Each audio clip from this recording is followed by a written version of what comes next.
If we're going to make any dent in your ability to learn, we have to start at the very beginning, your fundamental mindsets about learning itself.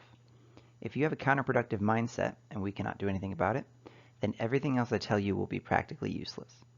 We're going to look at two different kinds of mindsets, what you can learn and what you do learn. Before we talk about either of those, though, I want to introduce you to a visual I will use on and off throughout these videos. I call it the comfort zone. Basically, your comfort zone is what you have already learned. Everything from school subjects to physical skills to human interaction skills. It makes sense that learning and comfort go hand in hand, right? When you are bad at something, it is uncomfortable to be put in situations where you need that thing. As you get better, the situation as a whole gets more comfortable. Getting more comfortable essentially is learning. If you spend a year learning a foreign language, then you will be more comfortable interacting with people in it. So, going forward, anytime you see a comfort zone diagram, the actual shape is what you already know or can do. Everything outside is new stuff to be learned, and learning is the act of growing your comfort zone.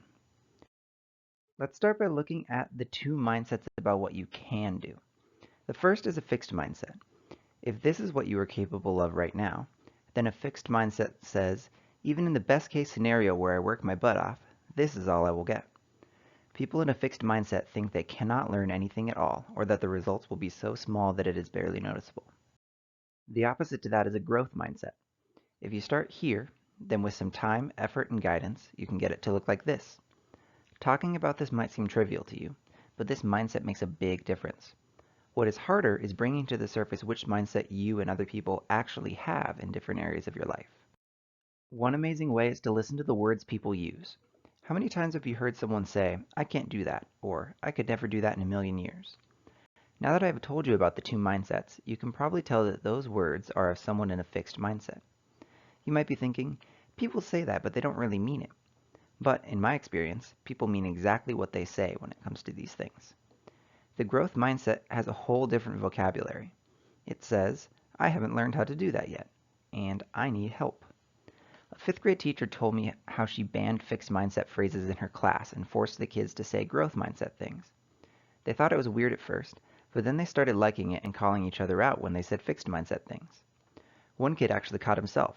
He raised his hand and started to say, I can't, but then trailed off and continued with, I need help. That kid was slowly transitioning mindsets. What is the fundamental principle here? You can learn things. In many cases, way faster and easier than you might think. Do you want to learn to juggle? You are 2 YouTube videos and an afternoon away from doing it. Do you want to solve a Rubik's Cube? 1 week tops if you find a good strategy and actually work at it for a while every day. Some things will take a lot of time and a lot of work, but that is still doable. You can learn calculus. You can learn to program computers. You can learn to play an instrument or speak another language. If you find yourself in a fixed mindset, it's helpful to spend a bit of time thinking about why. Are you afraid of failing?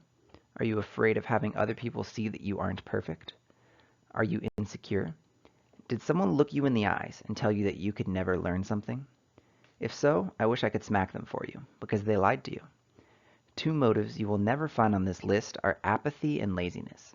Those deal with the next category of mindsets, what you do learn. I have an analogy for explaining the three mindsets about what you do end up learning in life.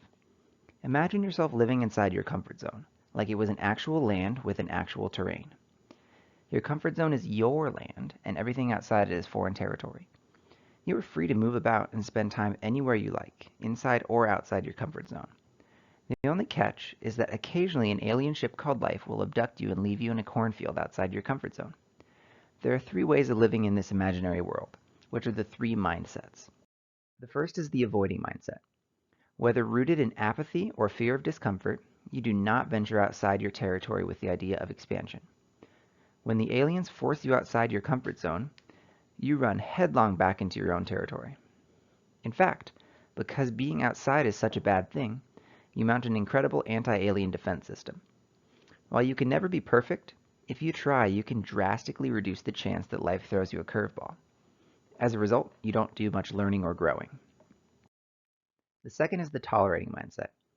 There's no real drive or desire to gain new land, but when the aliens force you out in foreign territory, you think, hey, well, I'm here, I might as well make this area mine. You tolerate the learning because it serves a purpose, but that is all. As such, learning and growth are proportional to how often life happens to change and force your hand. It is a very passive way of living, like a leaf at the mercy of the wind. Just to clarify, you tolerate the learning process, not bad circumstances or situations. The third mindset is the seeking mindset. If you see some foreign territory that looks better than what you already have, you decide to venture out on your own accord, self-initiate the learning process, and expand your territory. You ask, what problems do I have in my life? And then proactively fix them.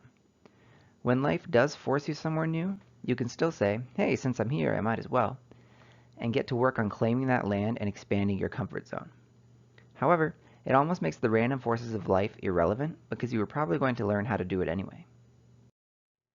You can probably imagine that the goal is a seeking mindset, but here's the fundamental principle behind why the seeking mindset is so important. The best things in life are only available to those with a seeking mindset. We normally learn things to improve our life in some way, right? If your comfort zone is here, it is possible that a bit outside your comfort zone is something better, and farther beyond that is something drastically better. Someone with an avoiding mindset will never reach those levels. The world beyond their comfort zone is too foreign and they just won't do it. A tolerating mindset fares slightly better. The tolerating mindset responds to when things are insufficient. If the minimum standard is beyond their current comfort zone, they will rise to the occasion and make it happen. However, once this minimum standard is reached, the stimulus for change goes away and all growth stops. The only way to get more learning is to raise the minimum standard farther. Companies do this all the time to try and get better performance out of their employees, only to be disappointed when they do the exact minimum and exploit all loopholes so that they can still be following the rules, but with the least effort. The strategy of raising the minimum can work if you do it right, though. Some of the fastest learning I ever did was when I started a job and it turned out that I was hopelessly underqualified. For me at least, wanting to keep my job was incredibly motivating. The seeking mindset is better, though. There are some things that you simply cannot reach by increasing the minimum standard. A tolerating mindset can help you go from a bad marriage to a decent marriage, but anything beyond decent is above the minimum standard and will require seeking it out. A tolerating mindset can get someone through a class with a C, or maybe even an A, but it will never let someone completely master the subject. I've had all three of these. When I first started working in a front office, I had a severe avoiding mindset about answering the phones. It was way outside my comfort zone, I wasn't good at it, and I had no interest in getting better.